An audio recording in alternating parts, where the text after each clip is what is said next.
Les fous et les folles, restez sur cette vidéo, les autres swipez.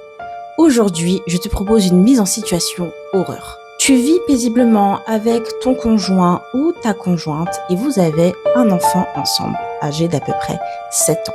Tout se passe bien jusqu'à ce que le proviseur convoque tous les parents à l'école.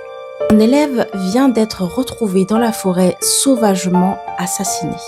Les soupçons sont tout de suite portés sur ton enfant parce qu'il était le meilleur ami de cet enfant justement qui est décédé.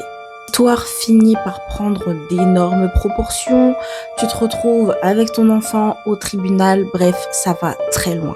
Au final, tout finit par bien se passer.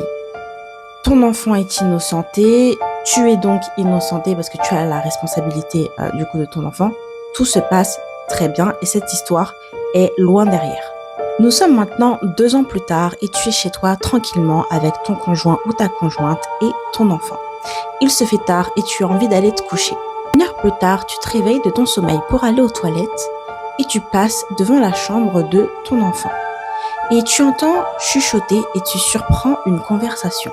Et tu entends ton conjoint, ta conjointe, en train de dire à l'enfant qu'il le félicite pour ce qu'il s'est passé il y a 2 ans. Tu te rends compte que ton partenaire pousse ton enfant à commettre des crimes pour son propre plaisir. Il est en train de transformer votre enfant en véritable monstre parce que ton enfant répond à ton partenaire « Merci de m'avoir appris tout ça, j'ai apprécié d'avoir tué mon camarade ». Que tu ferais dans cette situation, sachant que tu ne peux pas revenir en arrière et le stratagème mis en place par ton partenaire est tellement incroyable qu'on ne peut pas savoir que c'est lui, on ne peut pas l'accuser. Et que fais-tu de votre enfant?